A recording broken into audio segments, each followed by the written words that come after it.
I always thought my sister Lisa and I were as close as siblings could be. We shared everything, our dreams, our hopes, even our business.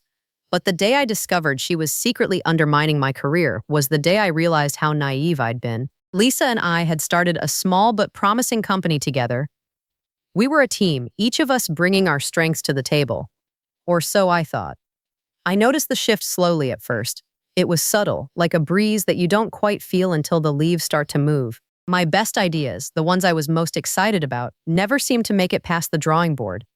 Yet similar ideas, albeit less polished, seemed to find their way into our meetings, presented to our partners as new directions for the company. At first, I dismissed my suspicions as paranoia. I mean, who would want to believe that their own sister could betray them in such a way? We'd grown up looking out for each other. Lisa was my confidant, my ally.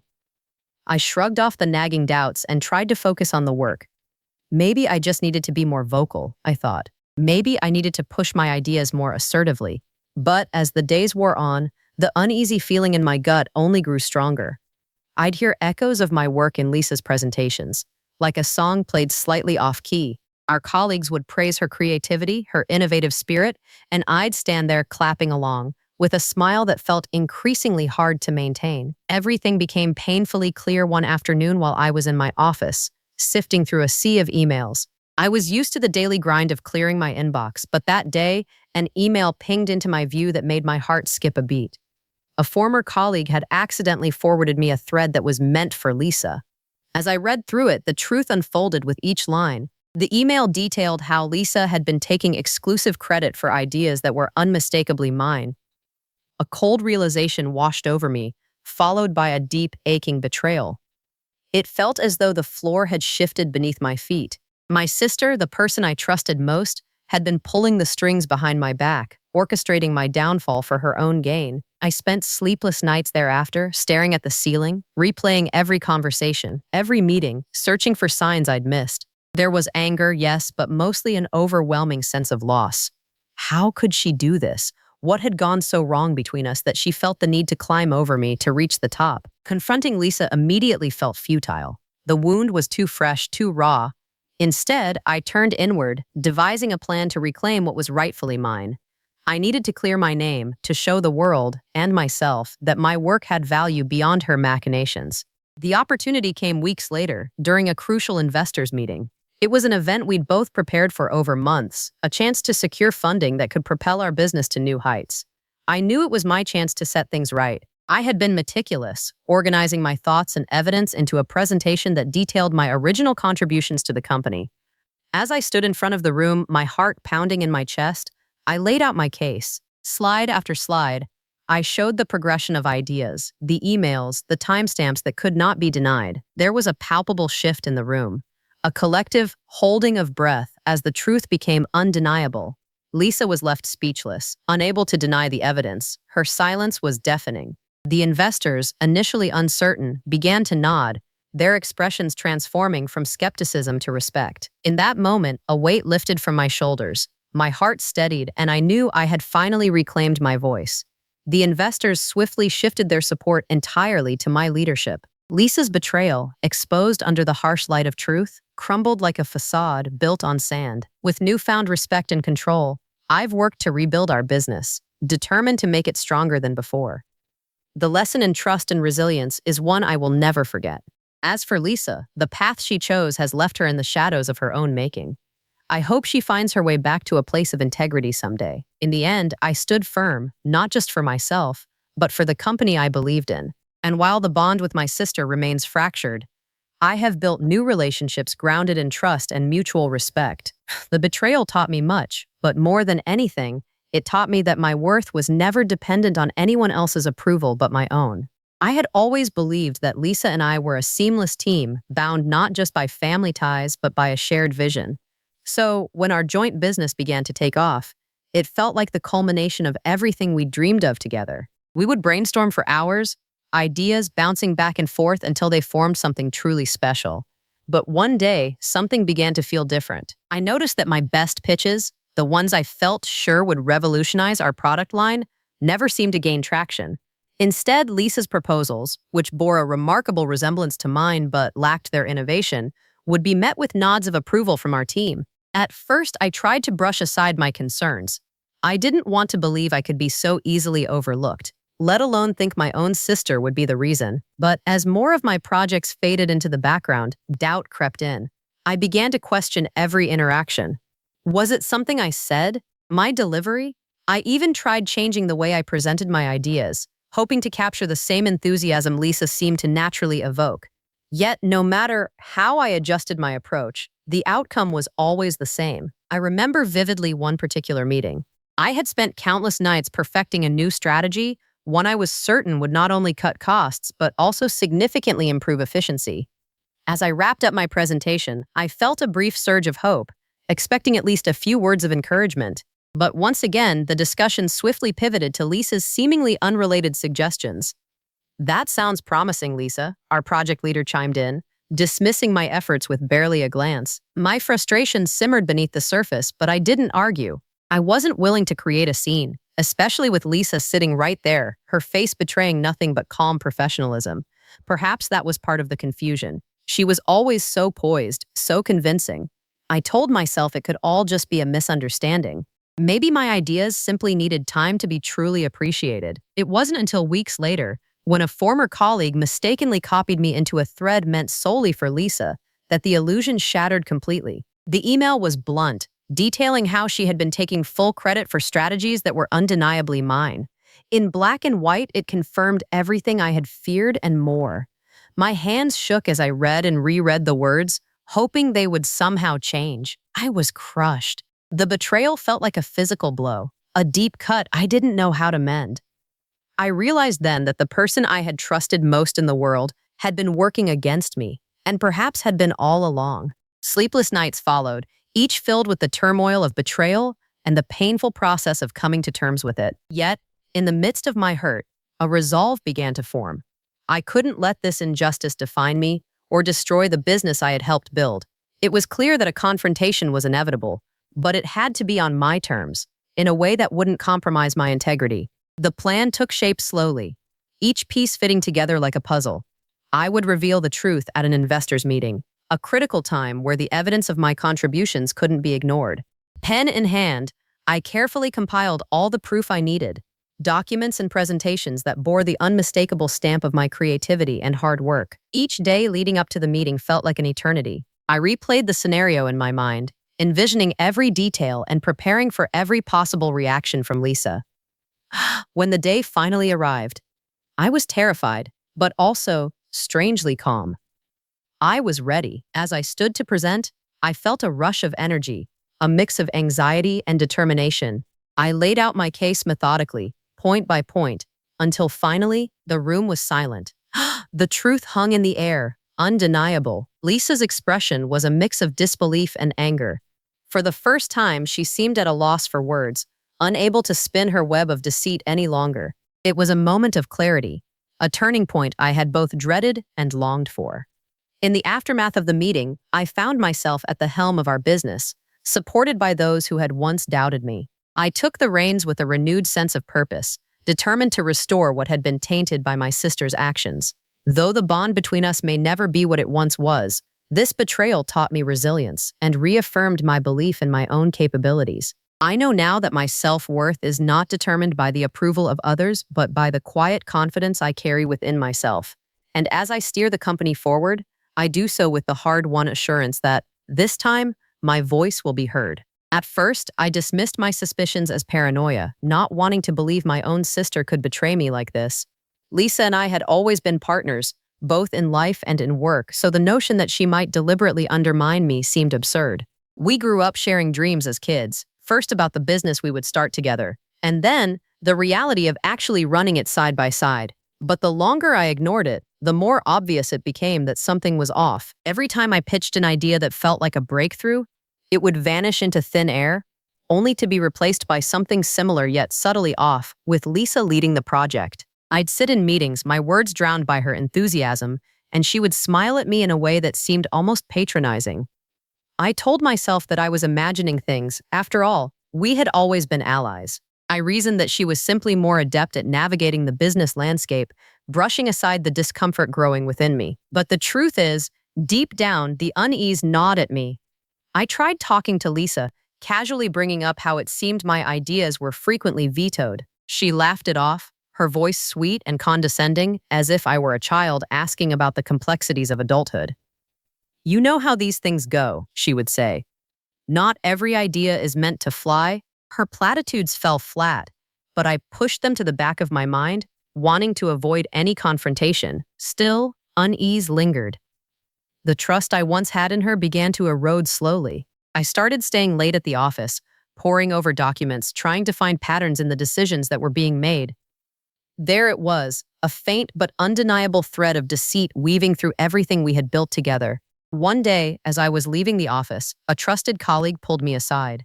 His expression was hesitant, a mix of sympathy and reluctance to stir the pot.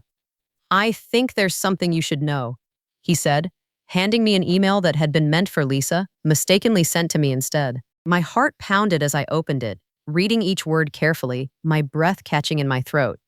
It was all there, every last detail of how she had been taking credit for my ideas, claiming them as her own in closed-door meetings with stakeholders. The ground seemed to shift beneath me. I felt a mix of rage and heartbreak, disbelief that the person I had trusted the most had orchestrated such a betrayal. But I did not confront her right away. I needed to be smart about this, to ensure that justice was served not through a hasty confrontation, but in a manner befitting the gravity of her actions. In the days that followed, I maintained the facade of normalcy, observing Lisa's moves with quiet scrutiny. Each interaction was a performance, each meeting a stage, where she played her part flawlessly, confident, unruffled. I simply nodded, watching from behind a mask of calm. As time went on, I formulated a plan. I gathered evidence, compiling a portfolio of documentation that proved the origin of my ideas. The weight of what was to come sat heavy on my shoulders, but I bore it with an ever-present resolve. I knew that the key moment would be when I could lay everything bare, to let the truth unravel in front of the people who mattered most, our investors and partners. Finally, the day of reckoning arrived during a pivotal investors meeting. The room buzzed with the anticipation typical of such gatherings, but inside, I was a storm restrained by quiet determination. I waited until Lisa had presented her latest proposal, one which, unbeknownst to her, had sprung from an idea she had stolen from me. When it was my turn to speak, I felt a calm clarity wash over me. As I laid out the evidence, piece by piece, the room grew tense. Lisa's face, once smug with self-assurance, began to falter as the implications of what I presented came clear. I could see her mind racing, grasping for explanations that wouldn't come. When I finished, the silence was deafening. The investors turned to Lisa, their expressions a mix of confusion and betrayal. It was then that I knew the tide had turned. No longer would her words overshadow the truth of my contributions, and in that pivotal moment, justice was served with a quiet dignity that brought a measure of peace to my heart. Lisa, for all her cunning, had nothing to say.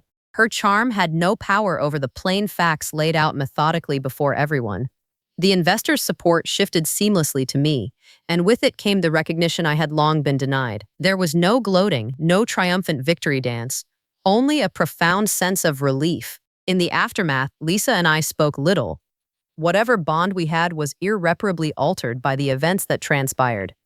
She remained in the company but had to acknowledge the boundaries now firmly set. For me, this new chapter was about rebuilding, not just the business but my sense of self-worth that had been so deeply entwined with her approval. As I rebuilt our business, stronger and more vibrant than before, I did so with the knowledge that I had faced and overcome a profound betrayal. It was not revenge that drove me, but a desire to rise above the deceit and to create something enduring. I walked forward, confidence in my step, the echoes of the past behind me, knowing that my voice was heard, and it was indeed my own. It was a typical Tuesday afternoon when I received the email. I remember glancing at it absent-mindedly, expecting nothing out of the ordinary. But when I read the subject line, I paused. It wasn't addressed to me. It was meant for Lisa. The content unfolded like a chilling revelation. A former colleague had forwarded a detailed thread meant specifically for my sister. Attached were outlines of projects I had slaved over for months, along with clear claims that were credited to her alone. My heart sank as I scrolled through, each line a testament to her deception.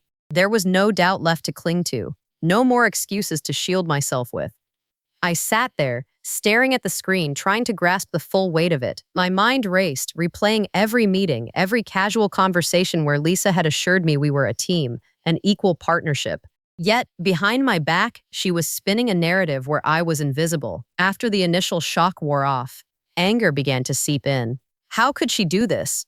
I trusted her, shared everything with her, believing in that unbreakable bond we were supposed to have. Yet, here it was, her betrayal laid bare in black and white. I felt a mix of emotions, anger, hurt, betrayal, swirling inside me. I was tempted to confront her immediately, demand answers, demand an apology, demand justice. But I knew acting in the heat of the moment wouldn't bring me the clarity or the resolution I needed. So I took a deep breath, closed the laptop, and decided to think carefully about my next steps. For days, I was in a daze. Every interaction with Lisa felt heavy, laden with the weight of what I now knew. I watched her, still presenting herself as the unwavering sibling and business partner, while I tried to reconcile this image with the one that email had unveiled. It was jarring. Finally, I knew I had to confront her, but not without a plan. I needed more than just my hurt feelings. I needed undeniable proof of what she had done to me. I started gathering evidence, meticulously collecting every piece of communication, every draft, every note that could affirm my contributions. It was tedious and emotionally draining work, but I knew it was necessary. The opportunity for revelation finally came at an investors' meeting, which was critical for our business. I knew it would be the perfect stage, not just for the investors, but for everyone in our circle who had been misled by her stories. As I prepared my presentation, I imagined Lisa's face, her mask of confidence, slipping away with every slide. The day of the meeting arrived, and my nerves were taut as a bowstring. I waited for the right moment, watching the room as the presentation unfolded. Then, when the discussion reached a point about our company's latest project, the one I had put my heart and soul into, I stepped forward. Calmly, I began presenting my work, my original drafts, sketches, and the emails exchanged with our project partners. Each piece fit together into a cohesive narrative that was indisputable. The room was silent, the weight of the truth pressing down on everyone present. I watched eyes flicker between Lisa and me, as if the attendees were reevaluating everything they thought they knew. Lisa sat there, her face carefully neutral, but I saw her eyes widen with each piece of evidence I presented. Her confidence wavered, and as the implications of her actions became undeniable, she seemed smaller, diminished. I didn't relish it, but I took a quiet satisfaction in knowing the truth was finally out. After the presentation, the room lingered in an uncomfortable silence. I allowed it, letting it settle over us all before addressing Lisa directly. I asked her to explain the discrepancy, to account for the differences between her claims and the evidence before us. But she was silent. I didn't argue. I didn't need to. The evidence spoke for itself, louder than any words I could have conjured. The investors quickly began discussing among themselves, their previous support for Lisa eroding visibly. Once the meeting concluded, Lisa approached me, her expression a mix of defiance and something that resembled regret. But I saw no remorse in her eyes.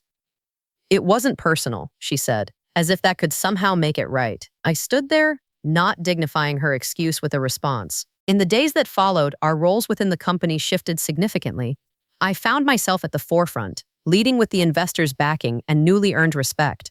Lisa remained, but the boundaries were firm, and our personal relationship was irrevocably changed. Through the entire ordeal, I learned the delicate art of resilience, of standing firm in the face of betrayal. I realized that it wasn't victory that mattered most, but integrity. With the truth laid bare, it was not revenge that drove me forward, but the peace that came with knowing I had regained my voice and, along with it, my self-worth. Crushed by Lisa's betrayal, I found myself in a haze of disbelief and sorrow, the kind that feels like a weight pressing down on your chest, making it hard to breathe. Nights turned into a blur of restless hours, my mind unable to let go of the gnawing reality that my own sister had been working against me, silently, from the shadows of our shared ambition.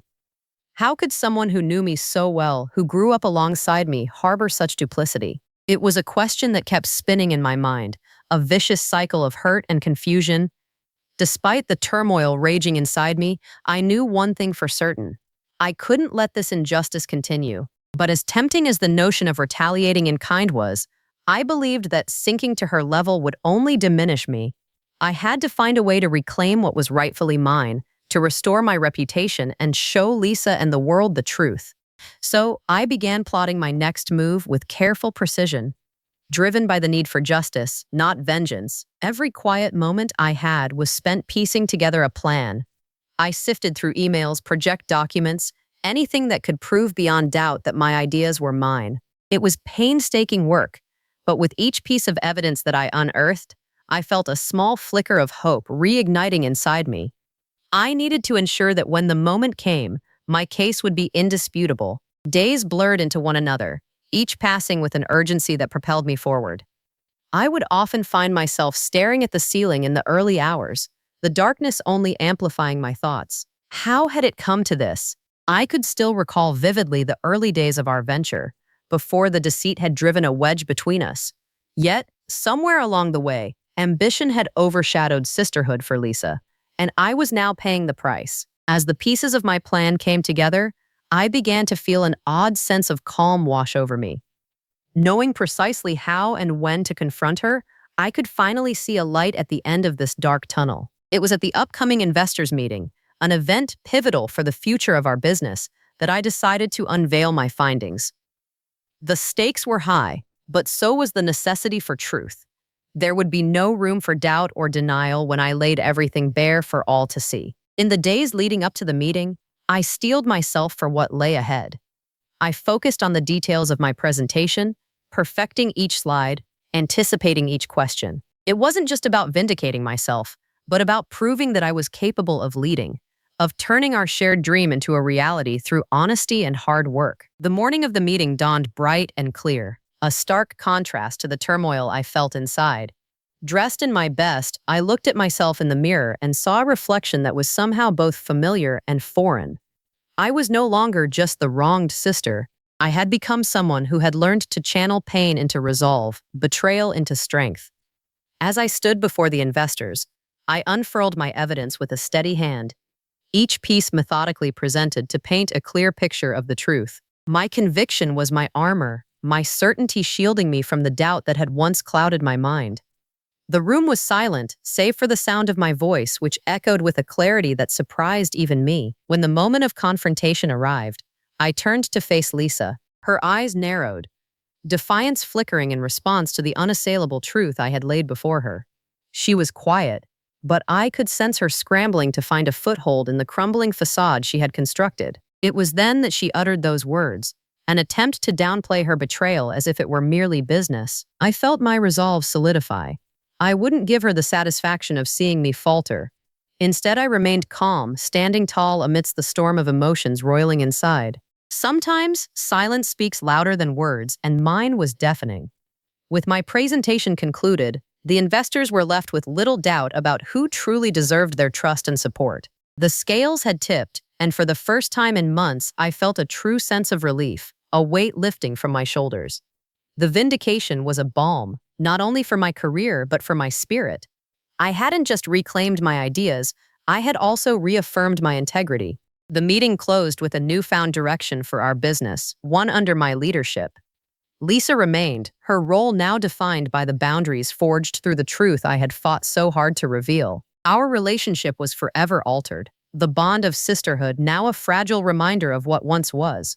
Yet, amidst this transformation, I found a resilience I hadn't known I possessed. In the days that followed, as I took the helm, I was reminded of the strength that comes from standing firm in one's convictions. It was not a thirst for revenge that propelled me forward, but the peace gained from regaining my voice. With each step I took, I rebuilt the company, one decision at a time, alongside a team that respected and believed in me. Looking back, I realized that this ordeal was as much about rediscovering myself as it was about confronting Lisa. The journey had been painful, but it had taught me invaluable lessons about trust, integrity, and the true meaning of strength. I learned to stand on my own, to draw from a well of resilience I hadn't known existed. Now, with the company thriving under my leadership, I found a new sense of purpose. Though the betrayal still stung, it no longer defined me. Instead, it served as a reminder of how far I had come, a testament to the enduring power of truth and determination.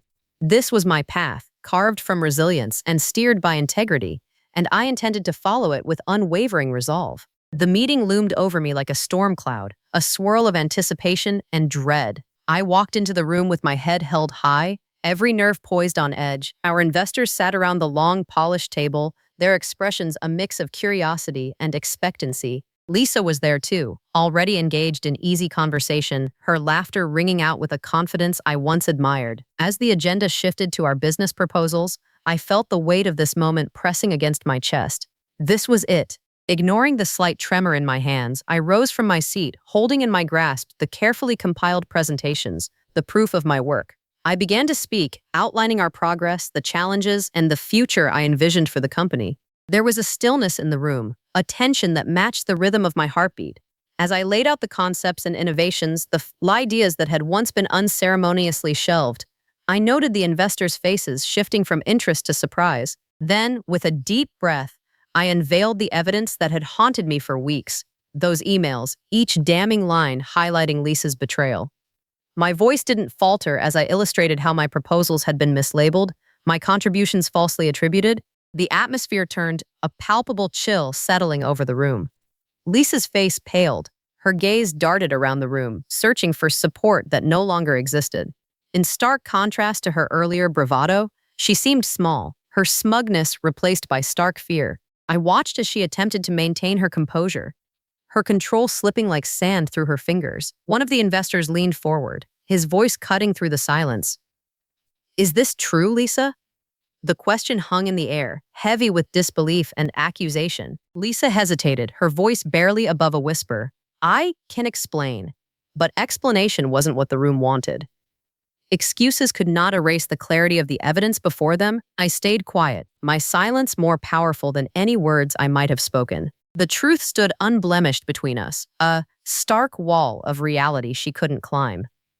I didn't need to argue. The proof was indisputable. The investors, once captivated by Lisa's charm, turned their focus to me. Their questions turned into discussions, their interest now rooted in the authenticity and creativity that I had demonstrated. Lisa's attempts to regain control were futile, her arguments meager and unconvincing. As the meeting drew to a close, it was clear that the investors' allegiance had shifted. The acknowledgement of my rightful contributions was not just a victory, but a vindication. In the aftermath, as the room emptied and quiet descended once more, Lisa lingered, her expression unreadable. "I never meant for it to get out of hand," she offered, her words a hollow echo of apology. I met her gaze, feeling the weight of her actions but also the liberation of my own spirit. "Intent doesn't erase the harm, Lisa," I replied, my voice steady, devoid of bitterness. The fracture between us was deep, a chasm of trust shattered beyond simple repair. Yet I felt a surge of relief, the sense that I was at last free to pursue my vision without the shadows of deceit obscuring my path. Leaving that room, I carried with me the resolve to rebuild, confident that I could rise above the betrayal with dignity intact. Though the path forward was fraught with challenges, I embraced it with the unwavering certainty that truth, once revealed, would guide me toward a future defined not by what was lost, but by what I gained. With the room nearly empty, a hushed intensity lingered in the air. The investors' eyes, once skeptical, now held a new clarity as they turned toward me with a respect that had been long overdue. I felt an unmistakable shift in the atmosphere, a tangible pivot in our business landscape. Their decision to support my leadership was not only an endorsement of my abilities, but also a sharp rebuke of Lisa's actions. I allowed myself a moment to absorb the gravity of this victory, feeling the burden of disbelief and self-doubt lift from my shoulders. The investors, seeing the evidence laid bare, had been decisive in their reaction. In this pivotal moment, Lisa could only stand silently, her deflections stripped away by the undeniable truth I had presented. I didn't argue as the investors approached me one by one, offering words of encouragement and commitment to my vision. The validation was poignant, a testament to the work I had poured my soul into, now recognized in its rightful light. There was a solemnity to their acknowledgement, a recognition not just of professional competence, but of integrity restored. Behind me, Lisa remained, untethered in the shifting tides of our family business. Her presence was almost an afterthought amidst the burgeoning discussions about the future. Yet even as the glow of vindication began to settle within me, there was a bitter pang of loss for what could have been had trust prevailed. I faced Lisa once more as the last of the investors trickled out. Her eyes held a flicker of something unreadable, perhaps regret, perhaps defiance. But the time for deciphering was over. "This is what you wanted, isn't it?" she asked, her voice lacking its usual fervor. I let the question hang in the air, refusing to give it the weight of a response. What I had wanted was a partnership built on mutual respect and collaboration, but the reality was this. To reclaim what was mine, I had to step into a role she had vacated. As I began the walk back to my office, the echoes of our shared past seemed to whisper in the halls we once navigated together. It was a quiet reminder that the foundation of our relationship, while fractured, had not been entirely false. There had been moments of genuine camaraderie, now overshadowed by her calculated betrayal. However, I couldn't afford to dwell on what had been. My focus now was firmly on building a future where my contributions were acknowledged, where my voice was heard without distortion. It was a daunting but invigorating prospect, and one that filled me with a renewed sense of purpose. Days turned into weeks, and the transformation within the business was palpable. The support from the investors wasn't just words. It translated into opportunities to expand our influence and reach. Projects that had stalled under Lisa's leadership now surged forward with an unexpected vigor, propelled by the newfound momentum. I immersed myself in the work, driven by the need to prove, if not to the world, then to myself, that I could succeed without the shadows of deceit looming large. The energy was infectious. It buoyed the team, infusing a vibrant dynamism that had been absent for far too long. In this period of reconstruction, I was faced with the challenge of redefining my relationship with Lisa professionally. While the personal betrayal loomed large, I couldn't let it obscure the potential for a pragmatic collaboration. We had years of experience working alongside each other. There had to be a way to harness that without history repeating itself. I approached her one afternoon, the tension between us almost tangible. "We need to find a way to move forward constructively," I said, my tone devoid of accusation but firm in its resolve. Her response was measured but lacked the warmth of genuine reconciliation. "I'll do what's needed," she replied, her words coated with a veneer of compliance. It wasn't the resolution I hoped for, but it was a start. I couldn't expect a complete transformation of our dynamic overnight, but I could insist on transparency and accountability, a foundation upon which, perhaps, a new form of partnership could emerge. In the months that followed, I observed a gradual shift in Lisa's demeanor. Though her initial involvement was stilted, she eventually began contributing ideas in meetings, her tone more reserved than before, her assertions backed by tangible efforts to support our shared goals. It was as if she was trying to find her place again within the parameters of honesty. I remained vigilant, wary of falling into the trap of complacency or misplaced trust. Every decision she made was scrutinized, not out of spite, but out of necessity to safeguard the integrity of our work. It was a delicate balance, one I maintained with cautious optimism. Ultimately, the real triumph lay not just in reclaiming my career, but in reshaping the ethos of our business to reflect the values I held dear. The legacy I was determined to build was one where meritocracy flourished, where innovation was celebrated without fear of overshadowing, and where trust was the currency of collaboration. Looking back, I saw the betrayal as a crucible, a fiery trial that had tempered my resolve and refined my leadership. It had taught me an invaluable lesson in resilience and the importance of standing firm in the face of adversity. As I moved forward, I carried with me the knowledge that our business, once weighed down by hidden agenda, now stood poised for a future rich with possibility. And in that there was a profound sense of peace and fulfillment untainted by the shadows of past betrayals. As I settled into my new role with renewed authority, I felt the weight of both past grievances and newfound responsibilities. Rebuilding the foundation of our business meant introducing changes that fostered trust and transparency. I started by creating an open forum for ideas, ensuring that every team member had a voice and their contributions were acknowledged openly and fairly. The shift in culture was palpable. Meetings became vibrant discussions rather than monotonous reports. People were eager to participate, knowing their efforts would be recognized. It was gratifying to see creativity flourish without fear of being overshadowed. In these moments, I felt a deep sense of fulfillment, knowing we were planting seeds for a lasting legacy rooted in collaboration and integrity. With the investors' backing, I implemented strategies that focused on sustainable growth rather than quick gains. The insights I gained from my tumultuous experience with Lisa allowed me to anticipate potential pitfalls and navigate them with confidence. I sought out advisors and mentors who shared my vision, surrounding myself with a network of support that further solidified my resolve. One afternoon, as I reviewed our latest project designs, a sincere apology arrived unexpectedly. It was a letter from Lisa. She expressed regret for her actions, acknowledging the harm she had caused not just to me, but to the business and its future. Her words were heartfelt, and while they didn't erase the past, they marked a step toward healing. I chose not to respond immediately, needing time to digest the emotions her letter stirred up.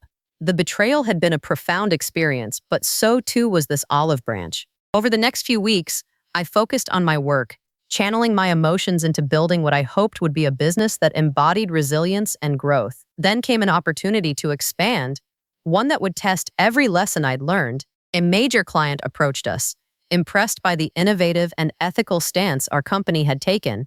To secure the contract, I knew I needed to be the embodiment of everything I had worked so hard to achieve.